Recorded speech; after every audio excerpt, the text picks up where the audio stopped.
kind you feel instead of hear. My gut. You get a gut feeling, you share it with the group. NCIS drops major bombshells, Harmon's comeback, Gibbs' inner turmoil, and a shocking fall finale setup. From almost repeating a 17-year-old case mistake in Season 22, Episode 5, to Austin Stoll shedding light on Gibbs' conflicted feelings for Lala in NCIS Origins, the franchise is heating up. Mark Harmon teases his return and addresses why his son isn't taking on young Gibbs in the prequel. Plus, CBS confirms the mid-season return of NCIS and Origins in 2025, alongside Sydney's Season 2's debut. And in a jaw-dropping twist, Origins flips the script on Mike Franks, making him eat his words. Don't miss what's next. Hey, lovely viewers, welcome to our channel Shows Update. NCIS Season 22, Episode 5 almost repeats one of its biggest case mistakes 17 years ago. NCIS features major events in Season 22, including a case that calls back one of the agency's biggest mistakes. The team has taken on some significant cases, even averting World War III in NCIS Season 22, Episode 4. They are also navigating shifting relationships. Jessica Knight rejoined the Major Case Response Team, MCRT, after accepting a promotion that took her to California. Now that she's back, Jess, McGee, Sean Murray, Torres, Wilmer Valderrama, and Parker can keep catching bad guys. Still, one almost gets away in Episode 5.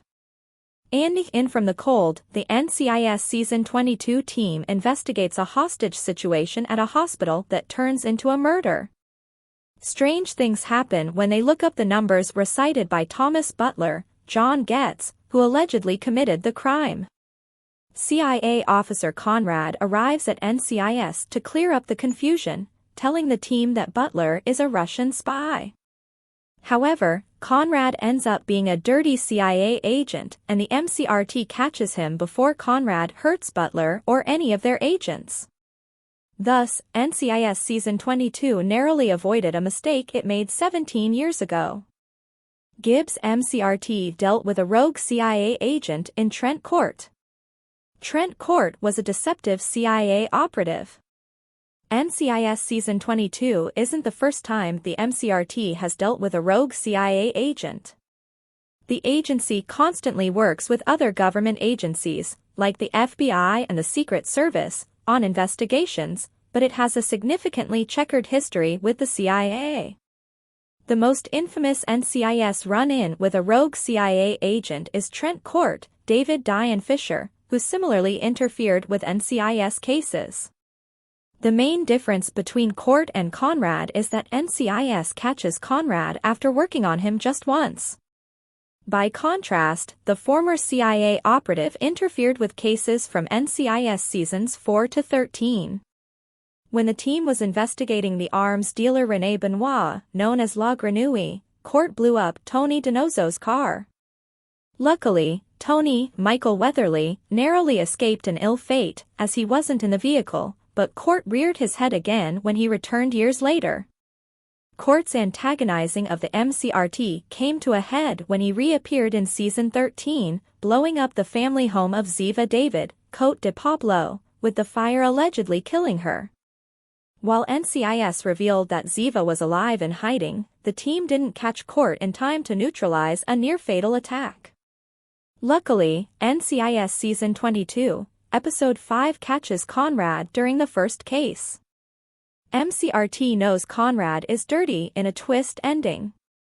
In NCIS Season 22, Episode 5, it isn't initially clear that Conrad is dirty or that the MCRT is onto him. Still, the CIA agent acts suspiciously from the beginning. He arrives at NCIS after Casey engineers a program to counterattack whoever is blocking their search for Thomas Butler. The counterattack tips off the CIA, and Conrad arrives to do damage control. Despite appearing concerned for national security, Conrad is hesitant to hand over information but eventually tells Parker and Vance, Rocky Carroll, that Butler is a Russian spy who the CIA allowed to live out his disguise. With Conrad's link to Court, it reminds us just how dangerous an unchecked NCIS villain can be. Court almost killed Ziva David. Still, Conrad's explanation doesn't add up.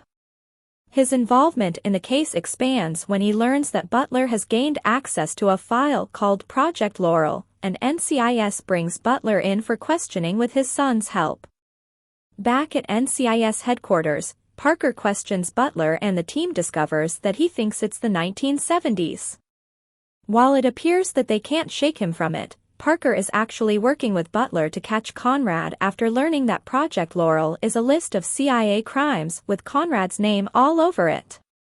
Thus, Parker's team was able to prevent another long-term villain. How Conrad's case highlights the danger brought by LaRoche in NCIS Season 22.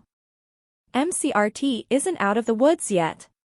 While the team has officially steered clear of another rogue CIA agent, they aren't out of the woods yet. We still don't know what will happen with NCIS Season 22's villain, Gabriel LaRoche. NCIS introduces LaRoche in the NCIS Season 22 premiere.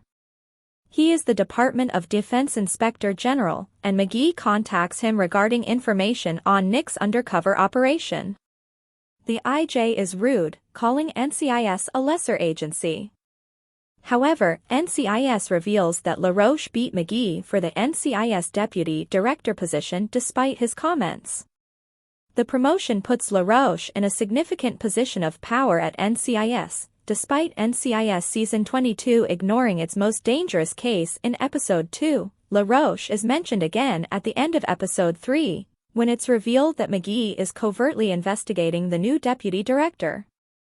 LaRoche poses a massive threat to the team since they uncover reason to believe that he is a mole leaking information before his promotion to deputy director. With Conrad's link to Court, it reminds us just how dangerous an unchecked NCIS villain can be. Court almost killed Ziva David. If left unchecked, Gabriel LaRoche could similarly take out one of MCRT's most valuable members. NCIS star Austin Stoll thinks Gibbs is in a turmoil over his feelings for Lala. NCIS Origins star Austin Stoll thinks his character Gibbs is conflicted over how he feels for Lala, played by Mariel Molino. Austin Stoll thinks his character Leroy Jethro Gibbs created Rule 12 because of his personal feelings. The NCIS Origins actor is playing a young Gibbs, who was originally portrayed on the first show by Mark Harmon. Gibbs has a series of rules while on the job, which includes Rule 12, never date a coworker. Austin's experience playing Gibbs on Origins has him thinking why the beloved character created that specific rule, and it has to do with another character, Lala Dominguez, who is played by Mariel Molino. There's a reason that people who work together sometimes end up getting together. It's that they understand each other, Austin said in an interview. NCIS Origins Mariel Molino says Lala's connection with Gibbs deepens, and it starts to get scary. NCIS Origins star Kyle Schmid reveals unexpected advice from Gibbs actor Mark Harmon. When is the NCIS fall finale? The NCIS fall finale is sneaking up on us, but at least it comes later on the calendar than usual. NCIS Season 22 debuted later in the fall than expected. The season premiere arrived on October 14th, the same night as 2 episodes of NCIS Origins.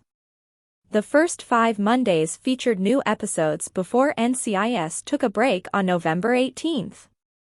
Luckily, the break is brief.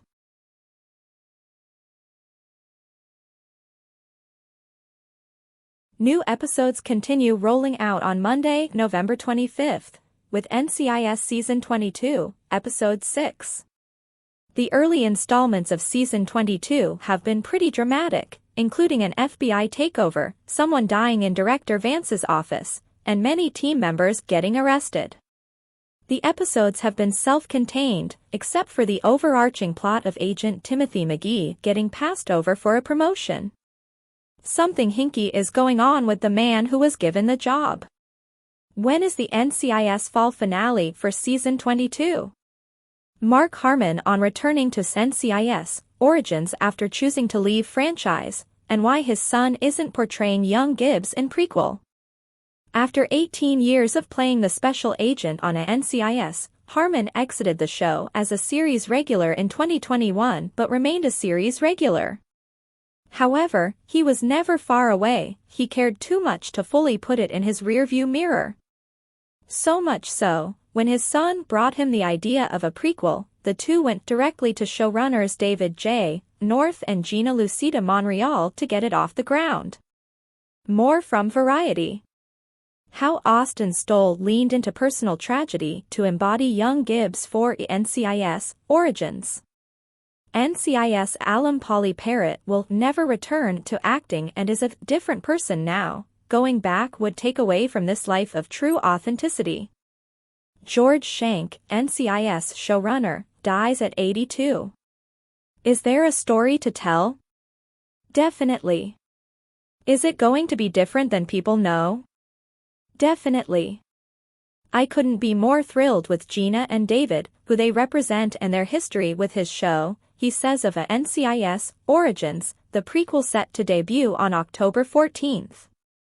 They were the best I ever worked with on that show, and I love what they've done and what they've worked very hard at and tried to push toward. My job is to try to protect that. It hasn't been an easy journey, Harmon says, but he's happy to enjoy the calm now ahead of the series premiere. It's going to be hard work, and you know there are going to be changes. You know that there will be things you can control, and things you're going to have to fight for, and things you can't control, he says. Right now, it feels like we fought for every bit of it, but it feels good. The show picks up in Camp Pendleton in 1991, shortly after the murder of Gibbs' wife and child. Austin Stoll will portray a young Gibbs, a role once played by Harmon's son, Sean Harmon, on 7 episodes of NCIS. For the prequel, Sean serves as an executive producer. He's an actor, writer, producer, a surfer, he does a lot of things. You have to come to decisions about what you want to do in life, or what you think's important. I just think he made a choice and had to make a decision in some ways, Harmon says of why his son didn't step back into the role. He likes executive producing. As for Mark Harmon, he's made himself completely available on set for any questions the cast has, and he knows there will be, since he played the role for so long. Since he fully trusts the show and the team behind it, he wasn't hesitant to re-enter that world. Gina and David had asked me to do the voiceover, and that was always part of my understanding. I don't know if it was clear initially how that was going to take place, he tells Variety. Then the question was, after that, how are you going to do that? Is he standing there with his finger on his chin? Is he writing a book? Harmon will appear in the first episode, but any details about how are being kept under wraps. That was intended to be a surprise, Harmon quips of the cameo. North shared the news during a panel last month. Either way, Harmon just wants everyone to keep loving life on set, which has been the case so far. There's got to be changes. That's life, right? Everybody's working hard, and everybody's got a great attitude, and then this will be on the air, and it's going to get judged. That judgment will change some things, he says. But our job is to do the work and try to really, even from the creation of the next episode, we're constantly trying to keep the bar at a certain level. NCIS Season 22 and Origins get 2025 mid-season return, Sydney Season 2 release date confirmed at CBS. NCIS continues its strong run on CBS, with 2 of the franchise's shows set for returns in 2025. The NCIS series revolves around the lives of special agents from the Naval Criminal Investigative Service, with the characters originally introduced in an episode of JAG. Premiering in September 2003 on CBS, the procedural has gone on to become the network's flagship show. Now in season, it is the 3rd longest-running scripted live-action U.S. primetime show currently airing on television. The original show has spawned 6 spin-offs, including the prequel NCIS Origins and NCIS Sydney, which debuted in 2022. Who did Matthew Lawrence play on NCIS? His career and notable projects explored. NCIS makes Mike Franks eat his words from Origins. NCIS Origins has revealed that Mike Franks went back on his word in NCIS in an amusing change of character. In NCIS Origins, Franks is the leading special agent of NIS and the direct superior officer to Gibbs. He is also instrumental in forming the newbie's future NCIS career, which is helped by the fact that Franks has a soft spot for Gibbs and refers to him as a probie, a reference to his probational status with the team. As established in the flagship, Franks will also act as a strong mentor for Gibbs throughout the NCIS spin-off. While NCIS Origins Episode 6 featured less of Franks than usual, the episode did reveal valuable information about his character. While investigating a murder, the NIS team learned that the victim had stolen secret military information and was planning on selling it to a high bidder. Fortunately for NIS, the FBI steps in and arrests the buyer before the deal can go through, which lets Gibbs and Lala go undercover as the buyers and recover the information before it gets out. The episode also revealed a continuity error for Frank's NCIS Origins character. Mike Franks declares he doesn't like Mexican food in NCIS Origins.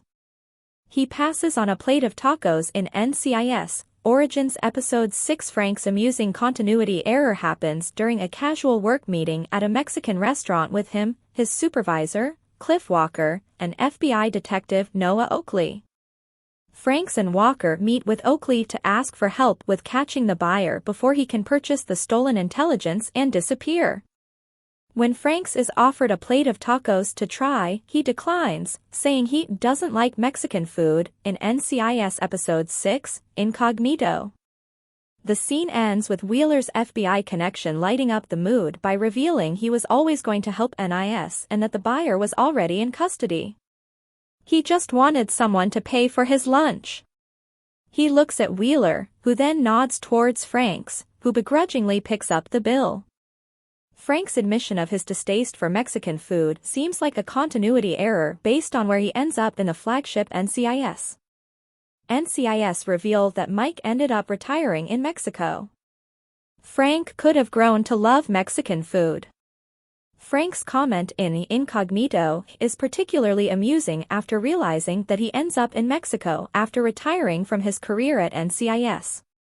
At some point between NCIS Origins and NCIS, Franks decides to retire to a secluded and peaceful life in Mexico, where he is surrounded by Mexican food. At one point, Gibbs even stays with him in his seaside home, until Mark Harmon's character decides to return to MCRT. Kyle Schmid's Mike Franks is still years away from Muse Watson's version of the character in NCIS. What seems like a potential continuity error could also just be a change in character, depending on how NCIS Origins plays the character's arc moving forward. Kyle Schmid's Mike Franks is still years away from Muse Watson's version of the character in NCIS. His change in taste could also be representative of the time that has passed between the two shows. NCIS Recap: Jessica/Jimmy talk of a love on eve of possible World War III, grade the kinda insane episode. This week on CBS NCIS, Parker, Torres, McGee and Casey teamed up to prevent a literal World War III, while Jessica and Jimmy dealt with equally weighty matters, the status of their relationship. To quickly summarize the A story of O Sticks and Stones, which was quite atypical for NCIS, with its allusion to real-world military conflicts, it fell on Parker's team to decode the location of 3 mobile missile launchers that Belarus has aimed at unknown European targets.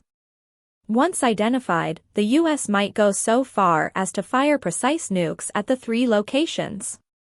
Along the way, Casey received a second coded transmission, and as much as Parker implored a General Brancati and FBI Deputy Director Sweeney to slow their roll until that message could be decrypted, after all, maybe Belarus chose to stand down? His words fell on deaf ears. Expand article logo. Continue reading. On top of it all, POTUS and the Speaker of the House were both unreachable due to technical issues aboard Air Force One, and the VP had been rushed into an emergency colonoscopy, leaving some mouthy, pro-nuke senator calling the shots. Thanks for watching this videos. Please hit the subscribe button and give this video a thumbs up.